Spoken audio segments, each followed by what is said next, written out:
une table ronde qui s'intitule « Les AMHE, faut-il sortir de la niche ?» On va parler AMHE et médiation culturelle ou AMHE et reste du monde. Et du coup, c'est Léo Dardier qui va animer la table ronde. Mais donc on s'est mis comme ça pour que ce soit plus interactif et qu'on puisse tous parler. Et du coup, Léo est à Lyon AMHE.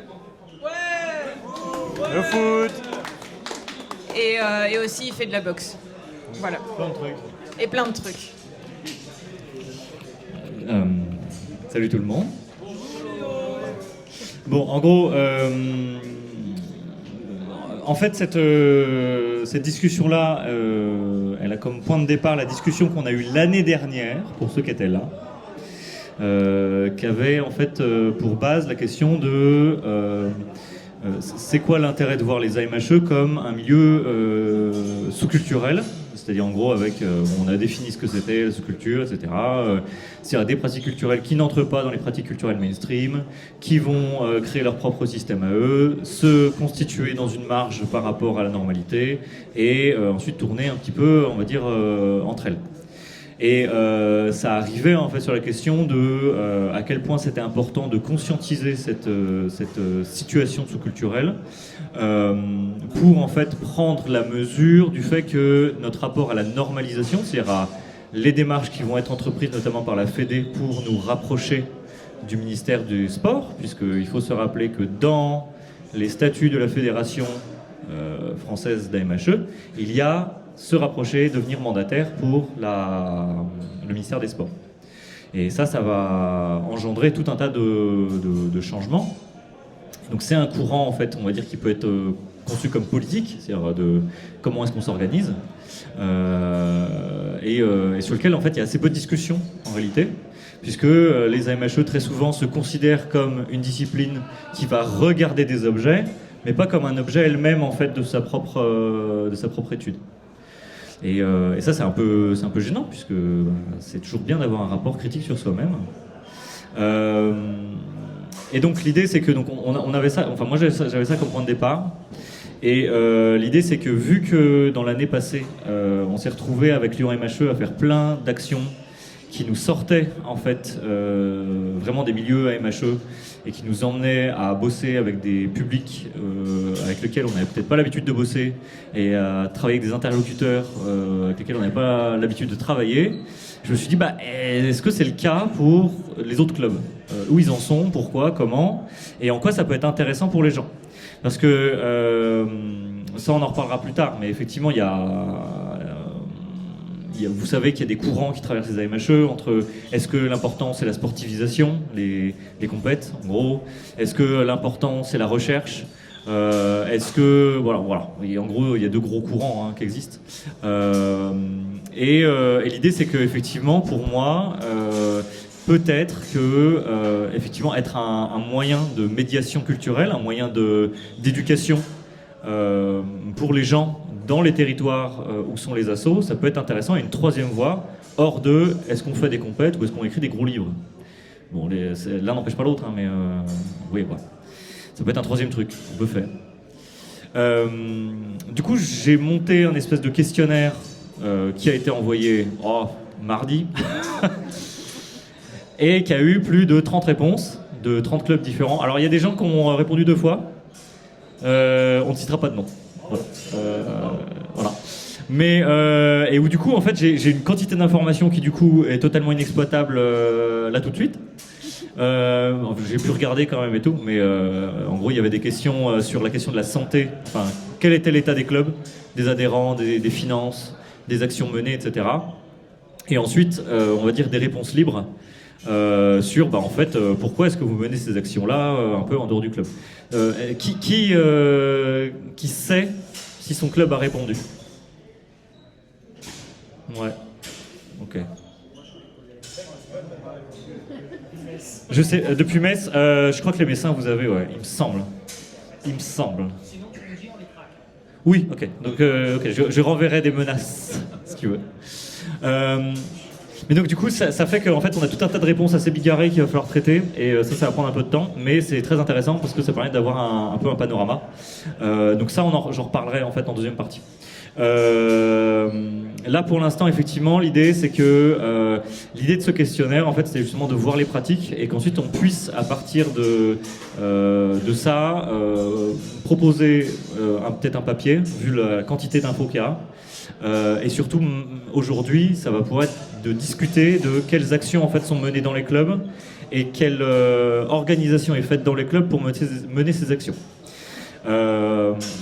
En gros, ce que je pensais faire, globalement, ça allait être vous expliquer vite fait en fait ce qu'on a fait à Lyon MHE l'année passée, pour voir un peu, pour avoir un exemple, en gros. Et après, avoir 2-3 infos, notamment des choses qui apparaissaient en creux dans le sondage, qui n'étaient pas forcément des trucs que j'avais mis dedans, mais qui apparaissent, donc c'est intéressant. En gros, là à Lyon, ce qu'on a fait sur 2024, il y a les fêtes du patrimoine, ça tout le monde le fait, globalement. Les fêtes MED, tout le monde le fait, ça on a fait Trévoux, et c'est tout. Le festin, c'est ça, on a fait festin. Bref, on a fait une MED, voilà. Voilà, mais voilà, cette année-là, on a fait une fois.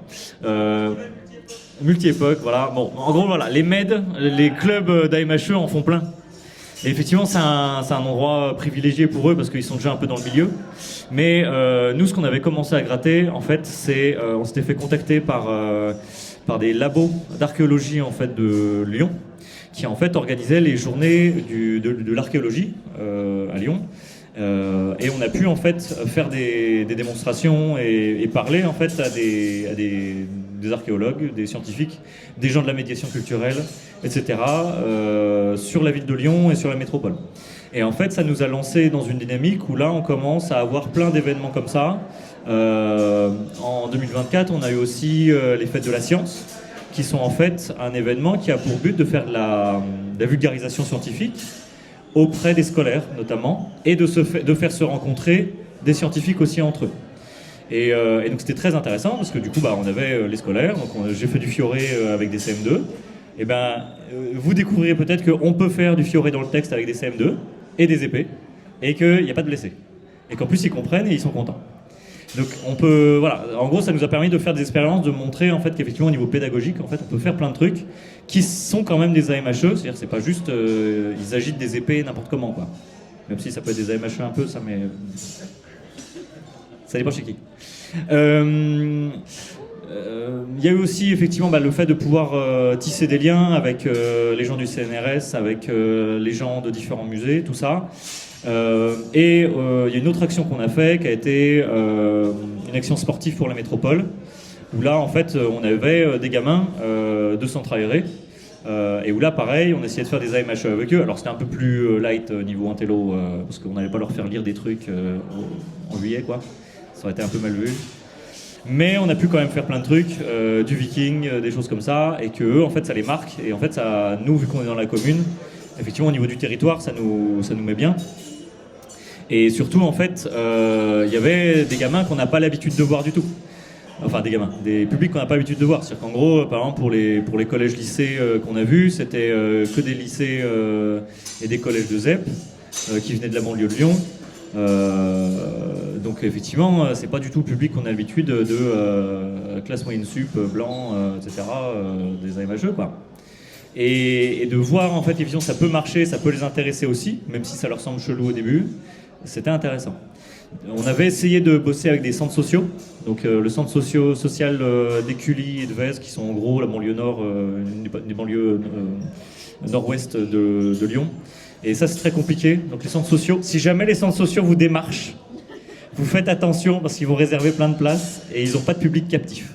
Donc ça c'est pareil, il faudrait qu'on ait des méthodes selon les institutions en fait qui nous contactent et que ça se sache comment est-ce qu'on fait pour capter les gens.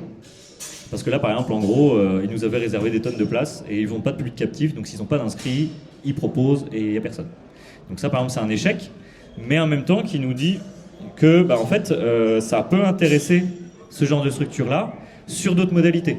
Donc par exemple, pas faire venir les gamins sur des gymnases, mais nous d'y aller dans les quartiers et effectivement de faire des AMHE de cet endroit-là. Ça, effectivement, faut des gens qui soient prêts à le faire, qui puissent être au contact du public, machin, qui soient pas forcément que dans leur truc, qui soient prêts à montrer, à faire essayer, etc. Et ça demande effectivement des gens qui sont on va dire, à l'aise, en fait, voilà, en dehors de leur milieu, quoi. Donc ça, c'était un peu les limites qu'on avait vues, tout ça, sur cette année-là. Et voilà, donc c'est pour ça que en fait, ça a un peu lancé cette réflexion de voir en fait ce qui se faisait ailleurs et quelles envies il y avait, quoi. Du coup, là, pour revenir sur sur le sondage. Alors, en gros, il y a plusieurs trucs que j'avais un peu notés. Mais bon, en gros, l'idée, effectivement, il fallait en fait essayer de comprendre pourquoi est-ce que les clubs faisaient des actions, pourquoi ils en faisaient pas, pourquoi ils avaient du mal à en faire, qu'est-ce qui pousserait les clubs à en faire plus, etc. Et le but, c'était précisément de viser des actions sportives non compétitives à destination de public non AMHE, des actions culturelles et des actions pédagogiques en lien avec des classes ou des centres, etc. Qui soient dans l'éducation des gamins, quoi. Alors, l'idée, c'est que ce qui est intéressant au niveau aussi des AMHE en France, c'est la structure associative.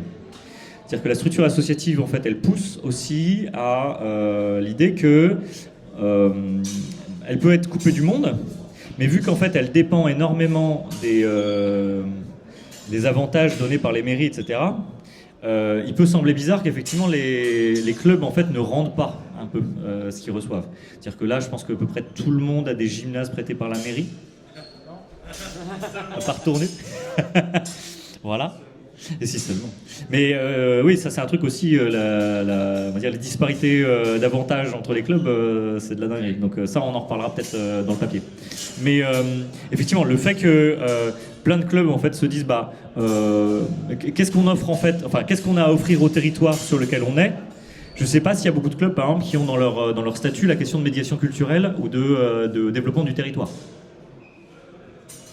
Vous savez ça, si dans vos statuts de club vous avez médiation culturelle, développement du territoire? Non, on l'a pas. Nous on l'a pas.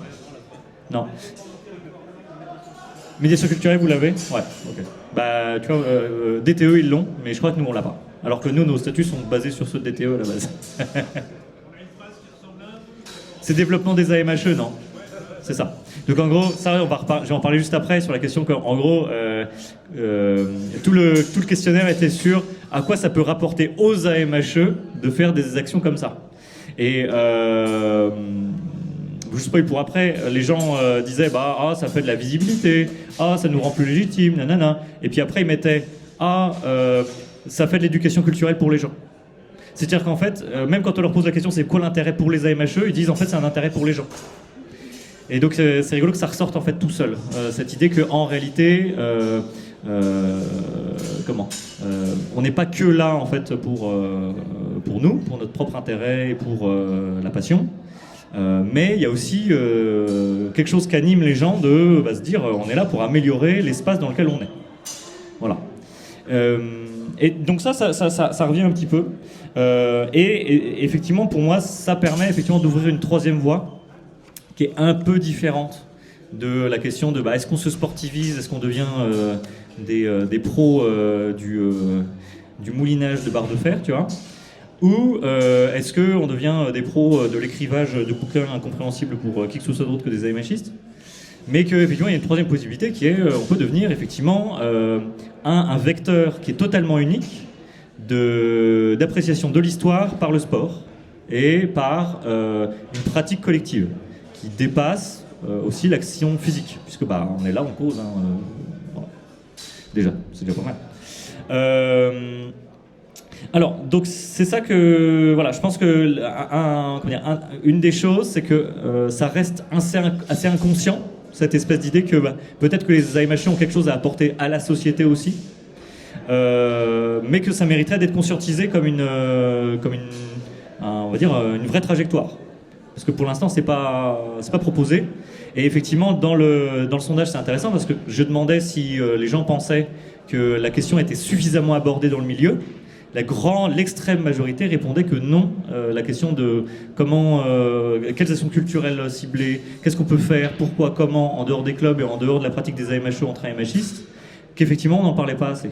Et que donc il y a une demande, puisque tout le monde s'est mis à répondre à ce questionnaire fait avec les pieds à 22h. Voilà. Qu'est-ce que je veux dire?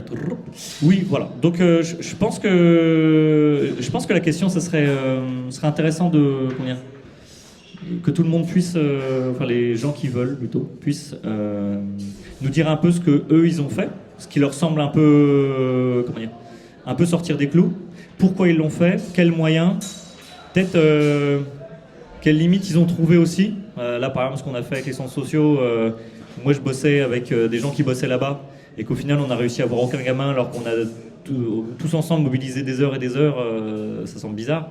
Et qu'effectivement, ça c'est une limite qui doit aux institutions et dont il faut parler, par exemple. Voilà. Donc s'il y a des gens que ça intéresse de raconter leur vie, ou la vie de leur club, voilà. Hop. Il a l'air beaucoup d'avoir... Il est à fond là, il est à fond. On donne un micro toujours. Ok. On m'entend? C'est quel? C'est nous on avait fait une animation à demande du coup à la cité de Carcassonne. Et du coup c'était en fait une genre de centre aéré, mais pareil pour j'allais dire différents quartiers, mais c'était pas forcément qu'à Carcassonne, c'était aux alentours. Et du coup ils avaient fait ils voulaient faire tout un parcours un peu c'était un peu en genre chasse au trésor dans la cité de Carcassonne, mais avec en fait différentes associations où ils venaient participer et récupérer un nombre de points, et ensuite ça donnait des trucs pour eux. Et du coup il y a plein d'associations, et de groupes qui ont été émis, mais il y avait notamment l'armée, la gendarmerie, la police, tout le monde était là. Et du coup nous on nous avait proposé, parce que on a des contacts dans la cité de Carcassonne, mais il fallait faire quelque chose pour des enfants qui probablement ça n'intéressait pas, de tout âge, qui n'étaient pas du tout familiarisés avec l'histoire, et en 20 minutes. Voilà. Et où on puisse donner des points en fonction de leurs résultats. Voilà. Et on était arrivé avec l'idée de dire, on avait sorti plein de dessins des traités, et il y avait un des leurs qui devait reproduire une posture, et les autres qui devaient deviner quel dessin il était en train de refaire.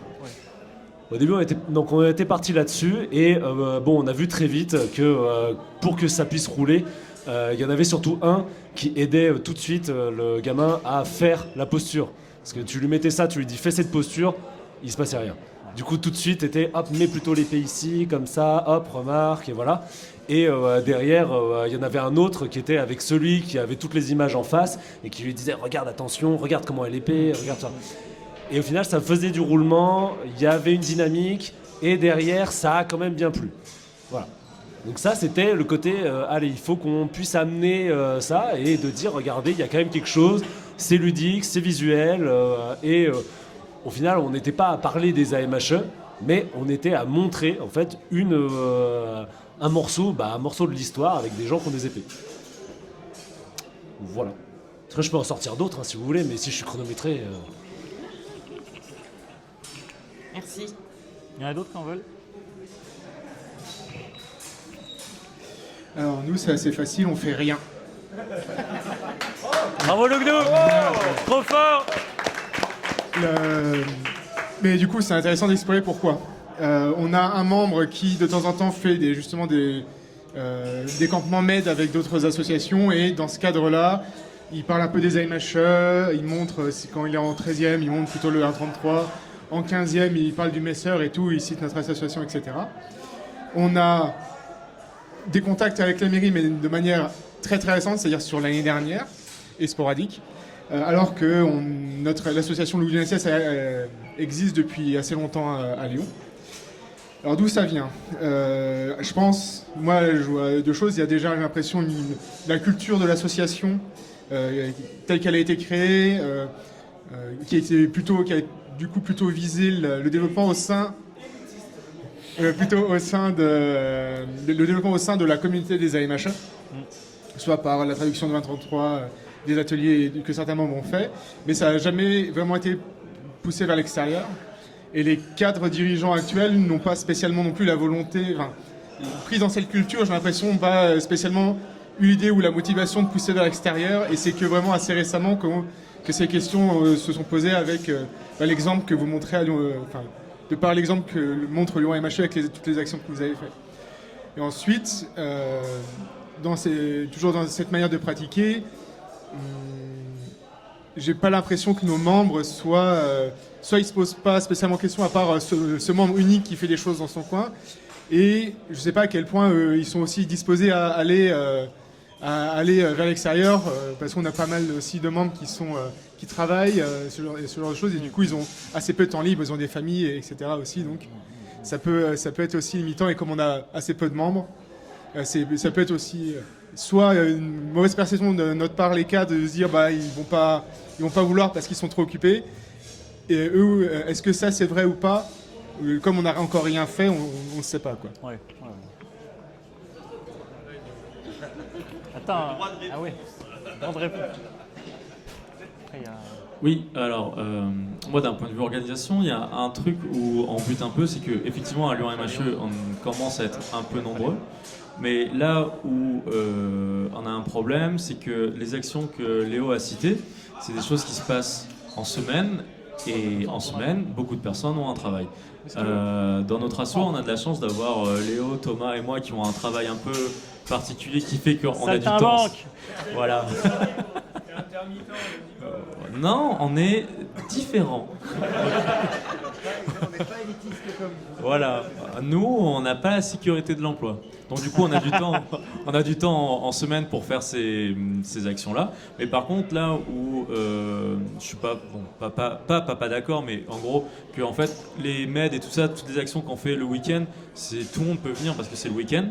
Voilà, sauf nous des fois parce qu'on travaille le week-end, malheureusement. Mais par contre, tu mets genre une personne qui a même 1 an de sport d'AMHE dans notre club, tu lui mets à l'événement, déjà il est content, il parle à des inconnus et il arrête pas de parler non-stop, mais à tout le temps. Les AMHE de manière générale, tu mets devant un public qui les écoute, ils parlent tout le temps. Voilà. C'est pas toi qui fais.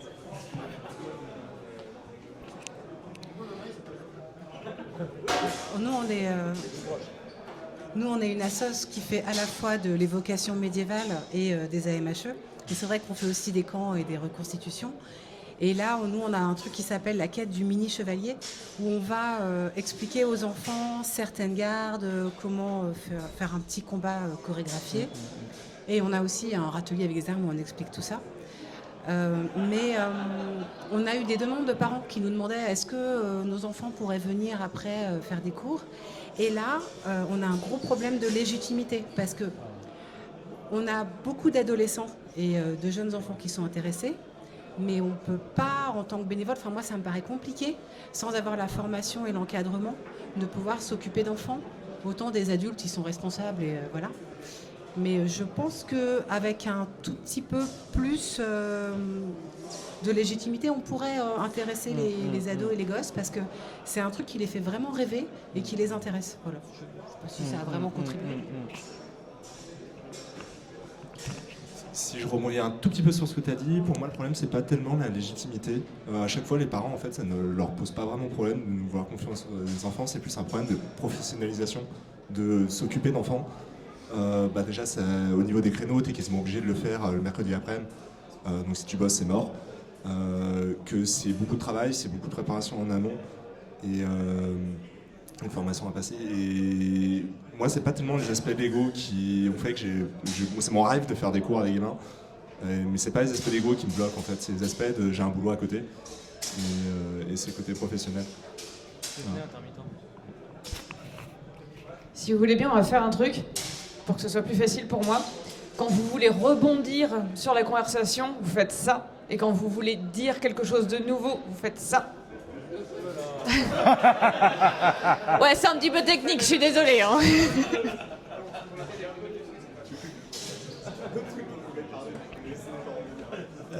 Alors du coup, pour déjà commencer sur le premier point qui est de rebondir au niveau des enfants, nous, à Excalibur Dauphiné, on s'est posé la question de si on pouvait effectivement faire de la MHE pour des adolescents et des enfants.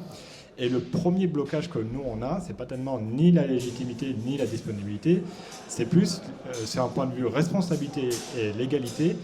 On sait que si on veut faire ça, on doit à minima être membre de la fédération et avoir un entraîneur fédéral pour pouvoir le faire.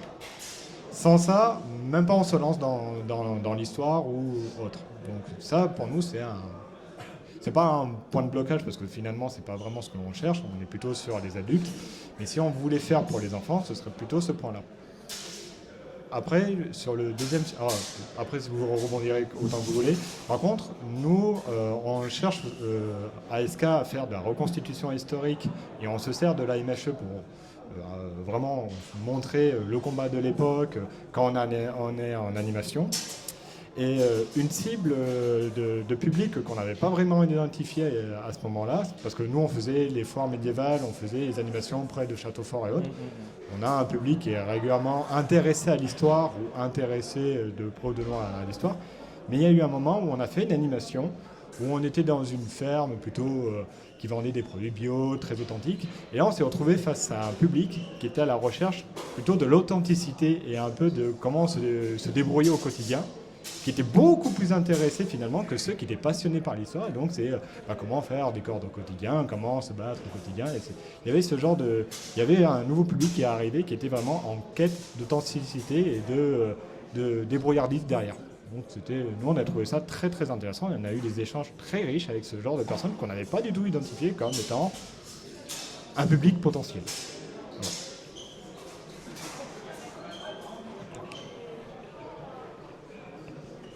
Merci.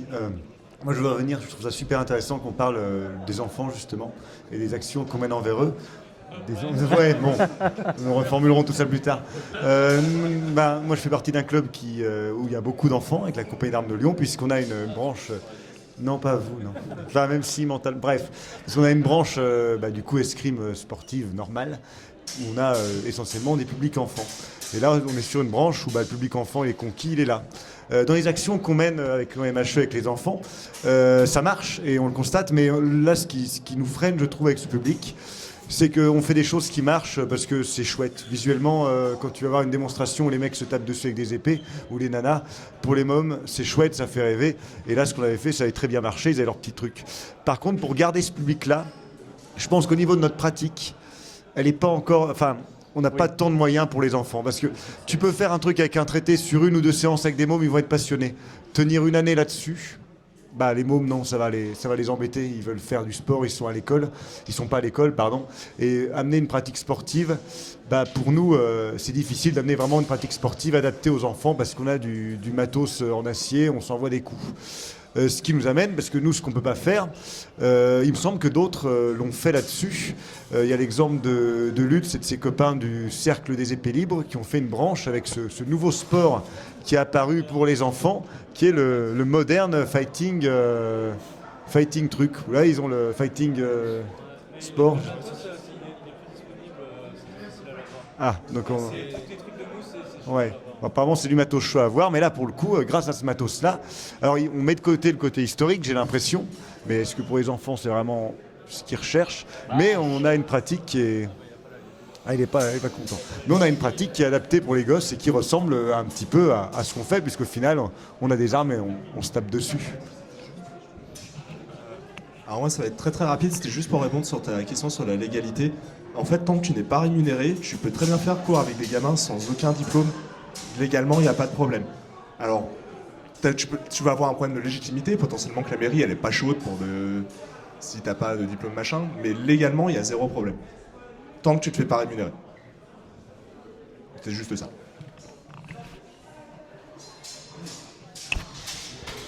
Moi, j'ai juste une question. Juste une question, est-ce que tu as été en contact avec le club de Montpellier? Non. parce que eux, ils ont une section enfants depuis plusieurs années. Et du coup, ils les recrutent, je sais plus, mais sur des 8-10 ans. Et là, maintenant, ils sont arrivés à avoir des 15-16 ans qui restent dans leur club et qui continuent les AMHE et du coup qui passent différents niveaux et qui arrivent au final avec en mode bah moi je sais faire Uber, moi je sais faire machin et moi je sais faire truc. Ils ont commencé sur les jeunes à faire effectivement des trucs assez simplistes et c'est plus du développement musculaire et tout ça, mais dans leur la façon de tenir une épée, la façon de porter un coup. Et bah du coup, quand tu vois avec les années, tu vois, bah, en fait ce coup-là, tu le connaissais déjà depuis le début et ainsi de suite. Du coup, au final, les enfants, tu vas leur inculquer au final un geste et un côté historique. Même si eux ils vont dire si tu leur sors un traité ils vont dire j'y comprends rien, ça m'intéresse pas, mais par contre la façon dont ils font le cours fait que derrière quand ils arrivent au moment où ils peuvent comprendre, ils ont déjà la solution qui est avec eux. Donc ce serait important de voir avec Montpellier comment ils mettent ça.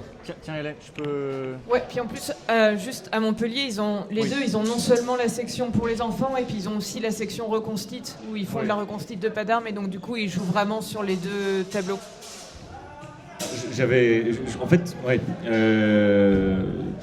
En gros, c'est l'idée de créer des sections enfants, en fait. Ça semble un développement logique à un moment de la pratique. Je pense que ça, c'est la question du pourquoi, du comment. Je pense qu'on pourrait faire toute une discussion là-dessus. Vraiment, genre, on pourrait prendre même une journée, limite, je sais pas. Voire même former des gens à ça, quelque chose. Mais je pense que ce qui serait intéressant aussi, c'est de voir d'une autre manière. C'est-à-dire qu'en gros, on se dit, on fait venir des gamins dans les clubs. Les gamins s'inscrivent, ils viennent faire des AMHE toutes les semaines, au final, on aura à nouveau on va dire un biais de sélection, un biais de fréquentation qui sera le même que pour le public adulte. Alors quasiment. Ce qui me semble intéressant aussi, ce serait plutôt de l'envisager de l'autre manière. C'est-à-dire qu'au lieu que les gamins viennent dans les clubs, ce soit les AMHistes font des trucs en cours de PS avec les instits ou avec les profs. Et que notamment, moi, on m'avait proposé ça à un moment, d'intervenir en classe Ulysse. Et donc d'avoir des gamins des classes, où en plus, c'est des gamins handicapés, et où là, l'idée, c'est justement d'avoir une pratique au sein du collège ou au sein du lycée, et avec les profs, etc., et d'avoir directement inscrit ça, par exemple, dans le cours d'histoire. Ça serait intéressant. Je pense qu'il faudrait essayer de le voir aussi comme ça, de se dire, on va développer de toute façon des sections enfants. Qu'est-ce qui serait intéressant aussi, c'est qu'en fait, en réalité, on soit des acteurs partenaires dans les écoles, dans les centres d'éducation, dans les centres aérés. Ça, je pense que ça serait aussi une autre manière de le voir. Et aussi, ça règle une partie des problèmes, dans le sens où, en fait, si t'es intervenant, t'as moins d'emmerdes que quand t'es le gérant complet du club, tu vois, en gros. Et en plus, c'est les captifs, parce que c'est les profs qui les inscrivent, et que là, en plus, tu peux avoir n'importe qui comme public. C'est-à-dire que là, t'as pas de sélection du public vraiment, parce que tu vas dans l'école, et t'as le public de l'école, quoi. Voilà. Les ados aussi. Mais par exemple, pour notre club, en fait, on n'en veut pas. Oui, dans le club, on veut pas s'occuper des enfants. Je suis bien d'accord. Il y a Nico qui voulait... Alors, il y a beaucoup de mains levées. Nico, il n'a pas parlé encore. Merci. Ok. Le précieux. Ouais, je voulais rebondir un petit peu sur tout ça. Ça va être un peu comme Vabo, les enfants, en fait, on n'en veut pas. C'est pas vraiment qu'on n'en veut pas. Alors, si je prends mon cas, donc notre club, on fait des AMHE. On est aussi une troupe de reconstitution, oui. Donc d'où la partie culturelle qui est dans nos statuts, puisqu'on a au statut les deux pratiques qui sont différenciées, etc. Même si on n'a pas le côté territoire, et ce serait peut-être pas mal de le mettre, histoire de gratter du pognon pour tout ça. C'est toujours utile, de mettre les mots-clés qui vont bien. On s'est posé la question de recruter des enfants. Pour ça, il faut des créneaux de salle, ce qu'on n'a pas. Pour ça, il faut une personne pour s'en occuper. Aujourd'hui, c'est moi et j'ai un métier à côté. Oui. Et ensuite, tous les ans, je reçois un minimum 2 demandes de la part de colonies de vacances, de centres aérés, de mairies, pour des animations, genre toute une semaine. Bonjour, est-ce que telle semaine au mois de mai vous êtes libre, on veut des animations avec des chevaliers ou des AMHE, enfin ils savent pas trop, mais voilà. Je dis bah en fait vous êtes mignons, mais nous on a un boulot, donc en fait non, on peut pas. Donc on a une visibilité, je sais même pas d'où elle sort, parce que on trouve que finalement, enfin, on n'arrive pas à être si connu que ça, mais des institutions arrivent nous trouver. Et là, tout récemment, puisque ça date, les derniers échanges que j'ai eus, c'était dans la semaine. Typiquement, là, il y a un alternant du club de rugby de la ville de Vienne qui nous a contactés. Je vous en parlerai parce qu'on fera peut-être un truc ensemble. En fait, ils ont un tournoi de rugby annuel avec des jeunes à Vienne. C'est au mois de mai, là, au milieu du mois de mai. Et ils veulent un truc culturel à côté, donc ils se sont rapprochés de la mairie. Et comme il y a la fête historique de Vienne, en fait, l'association Vienne Historique a filé mon numéro et de fil en aiguille, voilà. Donc tout ça pour dire que finalement les enfants, comme je disais, c'est compliqué et c'est pas du tout la même structure associative en fait. C'est pas du tout le même temps. Déjà moi je vois le temps que je passe pour mon association avec les deux activités, parce que du coup je gère les deux. Là gérer des choses en plus c'est juste impossible.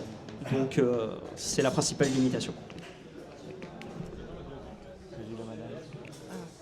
Bon, moi c'était juste pour 30 secondes pour sortir et aller chercher du public ailleurs. On va faire à la fin du mois de février, en fait, notre assos va aller dans une association d'escrime olympique pour leur montrer les différentes armes. Et eux vont nous enseigner l'escrime olympique. Comme ça, on fait un partage. Et je voulais rebondir sur les profs, juste 30 secondes. Je suis prof. Oui. Et j'en ai parlé à mes collègues de profs de sport, d'EPS, et ils ne sont pas du tout intéressés. Ouais. Voilà. Et c'est pareil avec mes collègues d'histoire, non plus. Ah bon? En fait, j'ai eu une seule collègue pour laquelle j'avais apporté tout mon matériel, expliqué et tout ça. Mais ça s'est fait une fois dans le collège dans lequel je suis depuis 16 ans. Et c'était une nouvelle. Okay. Après, elle est partie et les vieux sont restés. Donc, on fait un métier formidable, on est des gens formidables, mais on a aussi pas mal de gens poussiéreux. Donc, effectivement, je pense que pousser la porte des écoles, c'est une très bonne idée, mais il y a quand même un gros travail d'éducation de professeurs. Voilà. Oui, de trouver des interlocuteurs, oui, je suis tout à fait d'accord. Je vais rebondir sur ça parce que du coup, moi, le truc que je voulais raconter, c'est qu'on avait essayé, notamment pour les conférences, de s'élargir un peu, puis de demander des partenariats avec d'autres institutions. On a essayé avec la salle de concert qui est à côté de l'endroit où on fait d'habitude Marquise Attaque. Donc de faire des conférences où il y aurait un thème entre l'escrime et la musique. C'était assez cool.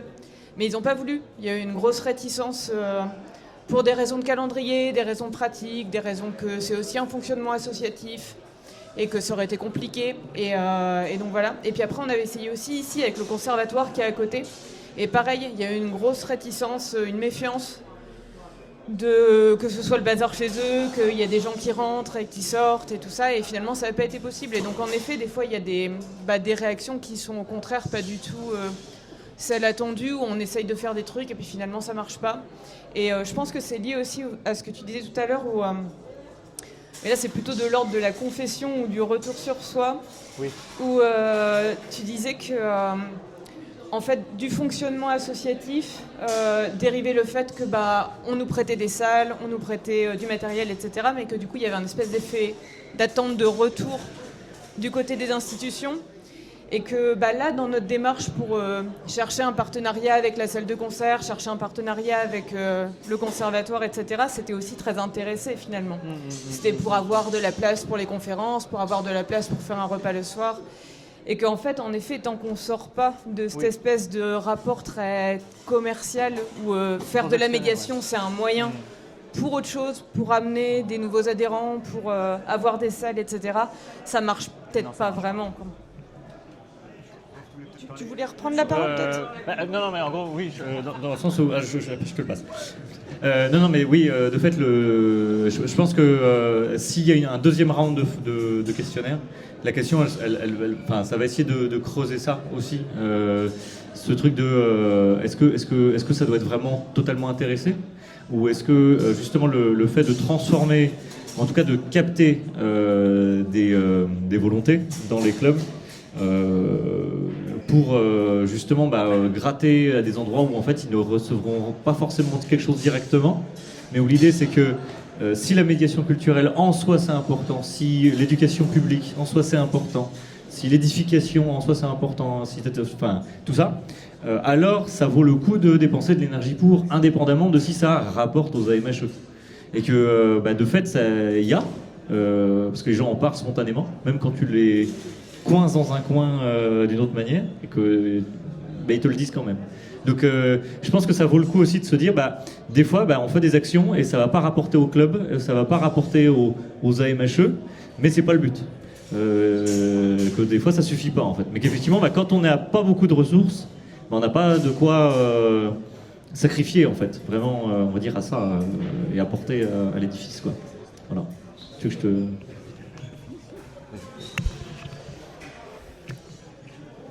Ouais, pour revenir à la question des enfants, mais nous on a fait une intervention au mois de novembre dans un CFA, donc plus une moyenne d'âge 14-18 ans, donc des un peu plus grands, à l'internat, pour les occuper le soir. Donc on y a été à 19h30 après la cantine. Et on a eu l'occasion parce qu'on a un de nos membres qui est prof là-bas. Donc il a dit on va essayer pour voir. Il m'a dit il y a quelques cas turbulents et tout. Et ça s'est super bien passé, ils ont été super réceptifs. Ça s'est même très bien passé parce que le personnel encadrant était ravi de ce qui s'était passé. On n'avait rien demandé, on a été payé. Donc c'est plutôt encourageant. Donc là c'était quelque chose d'assez bien. Alors moi pour les jeunes enfants j'ai eu beaucoup de demandes aussi. Parce que quand on fait des trucs à droite à gauche, on est un peu les seuls dans le secteur à faire ça. Donc j'ai eu plein de demandes pour des enfants. Alors juste à point d'information, il existe sur le site de la Fédé des documents à faire signer aux parents, autorisation parentale, des trucs tout prêts, tout pré-mâchés que Guy a fait, qui ont été édités, je crois, à la rentrée de l'année dernière, il me semble. Donc il faut chercher un peu, mais il y a des trucs qui existent. Quand vous faites signer ce genre de documents, ça rassure les parents en disant c'est bon, il y a des documents, c'est cadré et tout. Et deuxièmement, un truc qui plaît bien, notamment pour des plus jeunes enfants encadrants, c'est de montrer le casier judiciaire vierge, sans problème de l'encadrant. Ça rassure aussi les parents aussi. Bon, généralement, quand ils viennent te voir, qu'ils veulent te filer ton gamin, c'est qu'ils ont envie de faire quelque chose. Le problème, c'est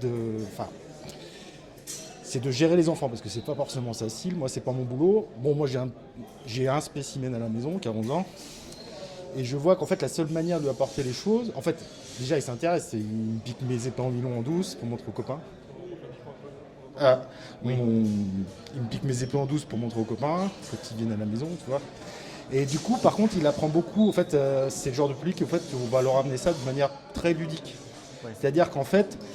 Moi, il m'a surpris parce qu'en fait, il m'a pris une épée, mais il m'a vu faire et du coup, il s'est mis en posture, il a fait des trucs. Alors, tout n'est pas parfait.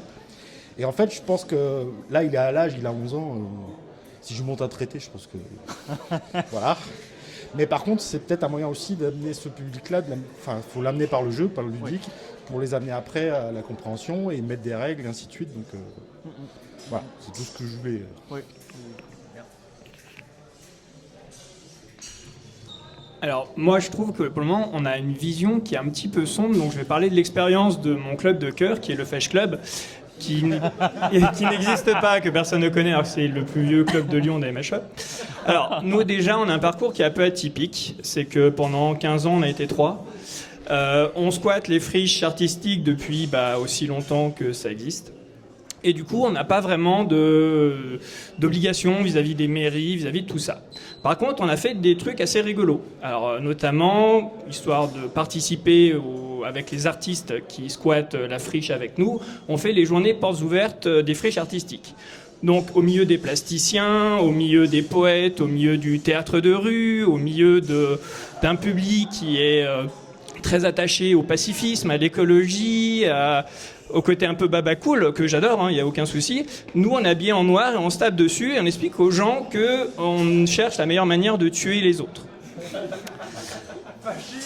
Voilà, vraiment, typiquement, si on voulait nous coller une étiquette politique, on serait à l'opposé de ces gens-là. On a fait aussi un truc très drôle, qui est la foire de Lyon. Alors là, on est au milieu des ménagères qui voulaient acheter leur Roventa à 50% ou le gars qui voulait changer sa verrière. Et nous, on était au milieu de l'estrade centrale de la foire de Lyon à expliquer aux gens que les AMHE, c'est ça, que le cinéma, ça nous montre de la merde, à faire de la vulgarisation scientifique. Dans les deux cas de figure, je vous avoue que quand on monte effectivement habillé tout en noir, on a la boule au ventre. On se sent pas légitime, on va se faire traiter de facho, les gens vont se barrer, on va leur faire peur. Et à chaque fois, mais les gens, ils adorent. Les gens, ils nous attendent en bas de la scène, pas pour nous péter la gueule, mais pour nous dire c'est incroyable. Il y a des gamins qui nous font « Ah, moi je veux faire ça plus tard ». Il y a des papas, il y a des mamans. Vraiment un public que vous ne verrez jamais en médiéval, où jamais de ma vie je pensais que j'aurais pu les intéresser. Et pourtant, ils kiffent. Et ça, c'est pour une raison très logique, c'est que ce que notre pratique, enfin les AMHE, c'est du sport, mais il y a aussi de l'intellectuel, il y a de la recherche. C'est un milieu qui évolue énormément. C'est passionnant, c'est cool, il y a énormément de qualité. Le seul truc qui nous bloque, je pense, c'est les propres a priori qu'on a sur nous-mêmes. Mais si on voulait vraiment s'ouvrir, on pourrait avoir un succès de malade. Enfin, objectivement, si un club se motive, fait un petit budget et, je sais pas, il invite Thibaut InShape à faire des AMHE pendant 2 jours, je vous garantis que vous allez remplir vos clubs. Que ce soit d'enfants, d'adultes ou... Non, mais je caricature un peu, mais on n'est pas très connu.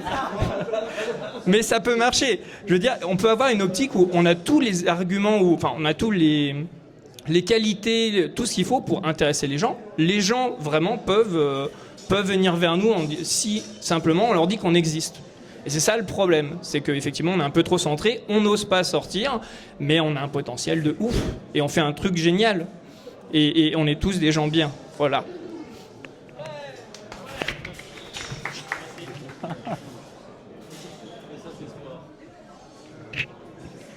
Merci. Moi, je suis tout à fait d'accord avec ce que vient de dire Jean-Albert. On a eu une expérience un peu similaire avec la Compagnie d'Armes de Lyon, lorsqu'on avait fait, il y a 2 ou 3 ans, les journées de l'Office des sports de Lyon, où sur une estrade, on avait fait une démonstration de combat. Après, les copains qui faisaient du karaté, du quidditch, enfin, on n'était pas les plus bizarres du lot, pour le coup. Il y avait du Quidditch aussi, et c'est vachement plus bizarre que nous, les gens qui font du Quidditch, on n'est vraiment pas les pires. Et on a... Pardon. Excuse-moi. Et tout ça pour dire que ouais, on a eu un très bon retour du public. Et ce qui m'amène à la question, c'est est-ce qu'on veut vraiment sortir de la niche aussi? Parce que moi je trouve qu'il y a un côté très très confortable à être dans ce milieu des AMHE qui est une niche aujourd'hui. Parce que on est dans une ville, on a une grosse ville, on a 3-4 clubs, si on compte le club fantôme. Et du coup, ce qui fait qu'on est dans une ville, on connaît tous les clubs, c'est pas un club par rue ou par quartier. Quand on fait des événements sur le plan national, en quelques événements, on connaît quasiment tout le milieu. Et il y a un vrai confort, il y a vraiment quelque chose d'agréable dans le fait que ce soit petit, parce que on se sent plus valorisé et plus reconnu, et il y a un effet noyau, un effet ensemble, qui est beaucoup plus fort, je pense, que les autres sports qui sont plus popularisés. Donc est-ce qu'on a vraiment envie de sortir de cette niche? Ou est-ce qu'on n'est pas bien entre nous à se retrouver à tous les événements, chaque année, à passer des bons moments ensemble? Voilà, je vous laisse là-dessus. C'est beau de poser la question directement. Alors, au départ, je vais plutôt rebondir sur lui, mais ce que tu viens de dire là me fait un peu agir. Pour avoir fait beaucoup d'exercices sportifs, en fait, ce côté niche, tu vas le retrouver plus localement. C'est-à-dire que nous, on va au niveau national pour retrouver tous les copains, etc. Quand j'ai des exercices sportifs où c'est à peu près 30 fois les effectifs des AMHE, mais en fait, tu vas faire ça, mais au niveau du département ou de la région. Au niveau du département, on se connaissait tous, etc. Tu vas à l'événement du département, tout le monde se connaît. Et en fait, ces côtés-là, tu les retrouves aussi, même quand il y a plus de monde. C'est juste, t'as pas besoin d'aller à l'événement national, t'as juste à aller à l'événement local. Mais tu lis ça quand même, en fait. Mais voilà. Sinon, si je rebondis un peu sur ce que tu disais, toi, alors c'est vrai qu'à chaque fois, on intéresse beaucoup les gens. Par contre, quand ça doit transformer, c'est-à-dire qu'ils viennent au club, le taux de transformation, il est très impressionnamment bas, quoi. Je fais des initiations, je passe 200 personnes en initiation, vraiment des événements, j'ai passé 200 personnes adultes en initiation.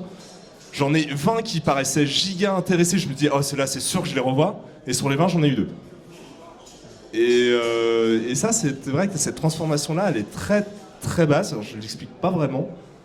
Et bon.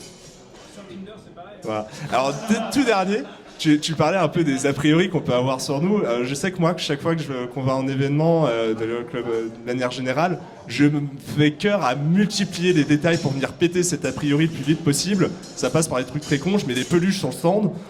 Sur l'affiche, c'est écrit en très gros pour toutes et tous. Et plein de petits détails comme ça pour venir péter l'a priori. va prendre encore une ou deux réactions, et puis après, on va laisser conclure Léo. Il n'a pas encore parlé. Quand même, j'ai pas entendu. Oui, alors peut-être que j'interviens un peu tard, mais c'était juste ce qui m'aurait intéressé, c'est de prendre le contre-pied un petit peu tout ce qui a été dit, où on était vraiment sur le côté local, et au contraire l'ouvrir sur l'aspect international, puisque le E des AMHE c'est quand même aussi européen. Donc j'aurais été intéressé de voir s'il y avait des gens qui voulaient réagir sur ce que vos clubs respectifs avaient pu avoir mis en place justement pour créer ce réseau à l'échelle internationale un petit peu.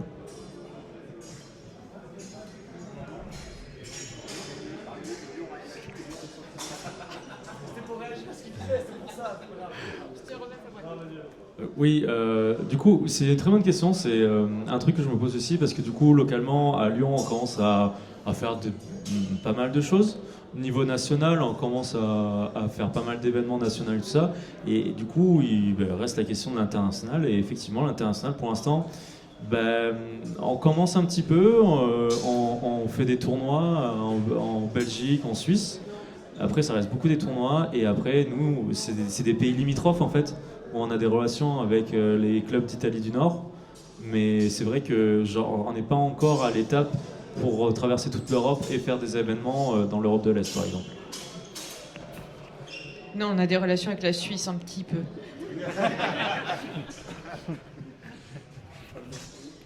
Ouais, du coup, moi je voulais juste revenir, c'était sur le pourquoi sortir de la niche. Et moi j'ai une raison, c'est que j'en ai marre de me justifier en fait. Quand il y a quelqu'un qui me demande ce que je fais, ou quand j'ai mon sac, ou tu fais quoi à côté, moi la première réponse c'est je fais de l'escrime. Comme ça les gens ils arrêtent de me poser la question. Et ensuite, quand je développe, là on me dit ah mais tu fais du béour. Du coup, mais voilà, là du coup je fais non. Et là j'explique. Et soit ça les fait chier, soit ça peut peut-être les intéresser, mais de toute façon ils viendront pas, on s'en fout. Mais le truc c'est que le béour, eux, ils ont pas forcément Watt 1000 personnes, mais tout le monde les connaît. Et donc quand tu dis moi je fais du béour, tout le monde voit. Le côté moi je fais des AMHE, personne ne voit. Moi je fais de l'escrime médiévale, et tout de suite oui tu fais du béour. Ou alors tu fais du spectacle, tu fais comme dans les films. Voilà. Et en fait, il y a ce côté de visualisation au niveau national ou même international ou ce qu'on veut. Je suis pas sûr que ça nous donnerait tant de gens en plus, mais peut-être qu'au moins, quand tu dis « moi je fais des AMHE », il y aurait les gens en face qui font « ah, j'ai déjà vu ça ». Et ça m'arrive quelques fois. Ça m'arrive quelques fois en disant je fais de l'escrime, ah ouais, c'est machin. Mais en fait, je fais des AMHE. Et là, t'as personne, ah, je connais. Et là, je tombe sur le cul en mode ah bon, c'est moi qui t'en ai déjà parlé ou non, il y a un gars qui oh putain, bien. Voilà, rien que ça, en fait, ça me ferait plaisir de dire t'as pas à expliquer qu'on a des traités, que la personne elle commence à plisser les yeux en mode ouais, vous êtes chelou, machin. Juste dire t'as vu une affiche où il y a marqué qu'il y a des AMHE, où tu as déjà vu une pub passer peut-être sur YouTube, sur Facebook ou machin, en montrant, comme le clip qui avait fait la Fédé il y a quelques années, en fait, juste voir ça, et là, il y a des gens en mode « Ah, je sais ce que c'est, j'ai déjà vu ». Rien que ça. Merci. C'était beau. Tu veux arrêter ou Ouais, il va falloir... on a encore 5 minutes, quoi. Ouais, moi, je te fais moins de 5 minutes en conclusion. Je préfère mais... vas-y. Une réaction en 2 mots et une conclusion en 5. En 2 mots, pas d'entertainment en AMHE, entre parenthèses. Ça passe. C'est une des problématiques et tous les sports un peu nouveaux ou par exemple... Moi, je sais que j'ai fait du drone. Tu vois, du drone de course, FPV, etc. Oui, pardon. J'ai fait du drone, etc. C'est un problème qu'on a retrouvé dans des compétitions parce que t'as pas de visuel pour les personnes qui regardent. T'as pas d'entertainment en fait. Le béour, pourquoi ça marche? Gros mec en armure, baston. Cool. Voilà. Oh, un préhistorique, tu vois. Non mais c'est vrai. Mais les gens connaissent par rapport à ça. Il y a de la chic, il y a du molar, il y a du sang. Ils aiment. Point. Tu vois. Nous, on n'a pas cet aspect-là. On a un aspect d'études historiques, etc. Et effectivement, il faut rentrer beaucoup plus dans le dur. Et des compétitions d'AMHE. Malheureusement, même les tournois, visuellement, bah, ça envoie moins et ça parle moins. Et ça manque vraiment. Alors, c'est bien que Thomas il ait posé la question. Hein. En gros, je pense que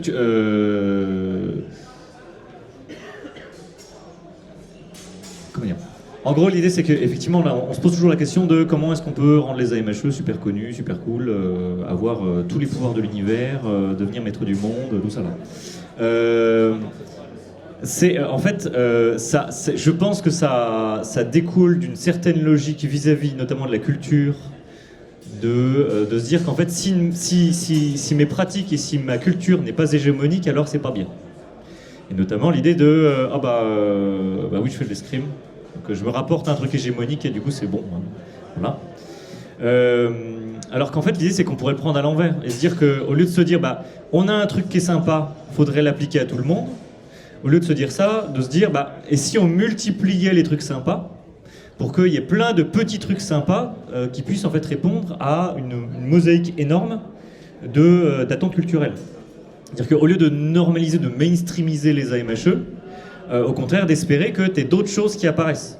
Et que pour que d'autres choses apparaissent, pour ça il faut un terrain, qui soit un terrain associatif, qui soit un terrain institutionnel, où ils ont l'habitude de gérer avec des gens qui font des trucs chelous, dans le sens où on fait des trucs chelous, et où en même temps ils savent qu'ils peuvent compter sur eux pour faire des choses sur le territoire, ils savent que c'est intéressant, ils savent que ça apporte quelque chose au collectif, etc. Donc à mon avis, l'idée de sortir de la niche, bah, c'est intéressant dans le sens où réellement ça nous permet d'apporter une pierre en fait, à l'édifice commun, social. Mais pour moi, il ne faut pas qu'il y ait une espèce d'espoir de mainstreamisation, tu vois. Qu'au contraire, pour moi, ça tuerait une partie de la discipline. Qu'il y a un intérêt à ce que ce soit un peu inconnu, tu vois, c'est pas grave. Enfin, dans le sens où il y a plein de trucs un peu inconnus, pétés du cul, où il y a des gens chelous, tu vois. Enfin, voilà. C'est dans le sens où il n'y a pas besoin que ça devienne vraiment hyper connu, hyper situé. Et non, au contraire, plutôt de multiplier les pratiques non situées et inconnues, ça me semble plus judicieux. Mais c'est peut-être mon côté un peu underground, voilà, débile, snob, je sais pas. Voilà. Merci beaucoup. Merci à tout le monde pour la table ronde, c'était super. Merci Léo. Merci Léo. Merci à vous.